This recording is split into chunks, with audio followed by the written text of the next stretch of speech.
अस्सलाम वालेकुम। तो आज हम पढ़ेंगे clinical anatomy of clavicle bone.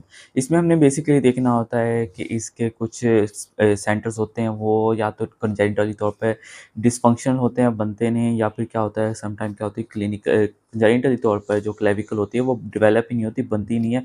Patient के अंदर की जो क्लेविकल होती है वो एब्सेंट होती है। और उसके बाद फिर हम पढ़ेंगे कि इसके अंदर फ्रैक्चर कैसे होगा, फ्रैक्चर की कॉमन कॉज क्या होगी, और उसमें कॉमन फ्रैक्चर साइट क्या होगा वो वन बाय वन पढ़ेंगे। तो उससे पहले मैं आपको ऑसिफिकेशन के बारे में बता देता हूँ कि जो जनरल फीचर्स हैं ऑसिफिकेशन ऑफ क्लेविकल के वो क्या है। सबसे पहले तो आपको ये पता होना चाहिए कि फर्स्ट बोन है हमारी बॉडी के अंदर जो ऑसिफाई होती है, the first bone in the body to ossify. और इसके अंदर क्या होता है कि इसके अंदर जो मीडियल लैंड होता है उसके अलावा जो except for medial land that ossify the membrane, ठीक है।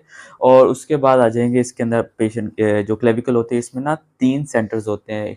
2 सेंटर्स प्राइमरी सेंटर्स कहलाते हैं, उसके अलावा एक सेकेंडरी सेंटर होता है। जो प्राइमरी सेंटर होता है उसके बारे में पहले बता देता हूँ। जो प्राइमरी सेंटर होता है वो शाफ्ट में पाया जाता है, शाफ्ट में। और शाफ्ट में डेवलप कब होगा? 5th to 6th week of babies life, intrauterine life, मतलब ये वूम के अंदर जो 35 to 42 डेज होगी लाइफ की, उसमें ये डेवलप होता है। उसके बाद ये फ्यूज़ होता है at almost at the age of 45 days. उसके बाद ये फ्यूज़ हो जाते हैं। और उसके बाद फिर जो सेकेंडरी है, ए सेकेंडरी सेंटर होता है। सेकेंडरी सेंटर जो होता है फॉर मीडियल ये मीडियल एंड पे होता है, ठीक है। और ये अपीयर होता है जब हमारी एज होती है ऑलमोस्ट 15 से 17 साल, 15 to 17 ईयर्स की एज में ये अपीयर होता है। और ऑलमोस्ट 21 to 22 की एज में ये फ्यूज होता है with the medial end of the clavicle.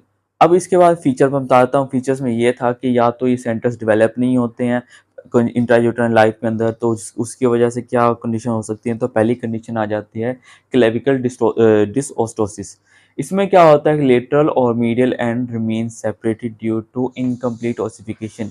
ये जो प्राइमरी सेंटर्स थे यहाँ पे ओसिफिकेशन नहीं होती है, जिसकी वजह से लेटरल और जो मीडियल एंड है वो सेपरेट रहते हैं, और उसकी वजह से ये बोन 2 हाफ में डिवाइड होती है। इसमें ये होता है कि पेशेंट का जो शोल्डर होता है वो ड्रॉप होता है। शोल्डर जो होता है वो इंटीरियरली ड्रॉप किया होता है, क्योंकि यहाँ पे ट्रेपीजियस मसल और डेल्टॉइड मसल्स होते हैं जो कि सपोर्ट कर रहे होते हैं। लेकिन बोन अगर वो बोन इंटैक्ट ना हो तो वो सपोर्ट करके शोल्डर को अपलिफ्ट नहीं कर सकते।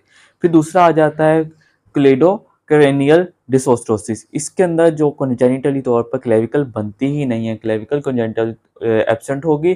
Shoulder drop front of chest, shoulder आगे को फ्रंट की तरफ गिर जाएगा आगे को। ये पेशेंट इसका शोल्डर बिल्कुल आगे को होगा, क्योंकि शोल्डर को सपोर्ट करने वाला क्लेविकल ही नहीं होगा यहाँ पे।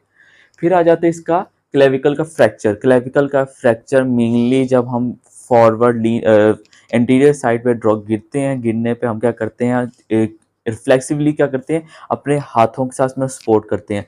तो उस टाइम अगर आपके क्लेविकल के ऊपर फ्रैक्चर हो, तो वो सॉरी उस टाइम जो प्रेशर लगता है उसकी वजह से क्लेविकल जो है ना वो फ्रैक्चर हो जाता है। और फ्रैक्चर की साइड क्या होगी? अक्सर कॉमनली एमसीक्यू पूछा जाता है। तो फ्रैक्चर की साइड होती है लेटरल 1/3, और जो मीडियल 2/3 है वहां पर, मतलब कि लेटरल 1/3 जहाँ पे खत्म होगा या मीडियल 2/3 जहाँ पे होगा वहां से फ्रैक्चर कॉमनली होता है। तो fracture at junction of curvature, मतलब 2/3 of medial end 1/3 of the lateral side पे होगा। Lateral part drop due to the limb, जो लेटरल पार्ट होता है वो आगे, ये भी सेम टू सेम ऐसे ड्रॉप कर जाएगा जैसे क्लेविकल डिसोस्टोसिस के अंदर था कि वो उसमें ड्रॉप डेवलप नहीं हो रही, सेपरेटेड थी। इसमें फ्रैक्चर की वजह से सेपरेट हो जाएगा और शोल्डर ड्रॉप कर जाएगा। और इसके अंदर ये होता है कि एक तो इसकी एक रीज़न ये है, दूसरी रीज़न ये होती है जैसे ऑलरेडी मैंने बताया था कि यहाँ पे मसल्स जो होते हैं वो सपोर्ट कर रहे होते हैं। तो ड्रॉप होने की मेन रीज़न ये होती है कि जो अपर साइड है, जो पोस्टीरियर साइड है, पोस्टीरियर साइड पर डेल्टॉइड मसल होता है, और जो लेटरल साइड होता है, एंटीरियर साइड है, एंटीरियर साइड पे ट्रेपीजियस मसल होता है। जब ये फ्रैक्चर होता है तो वो डेल्टॉइड मसल भी रप्चर हो जाता है। डेल्टॉइड मसल भी सपोर्ट नहीं करता, सिर्फ ट्रेपीजियस मसल होता है। ट्रेपीजियस मसल अकेला क्या सपोर्ट नहीं कर सकता, इस वजह से शोल्डर होता है वो ड्रॉप कर जाता है। तो ये clinical anatomy of clavicle bone थी।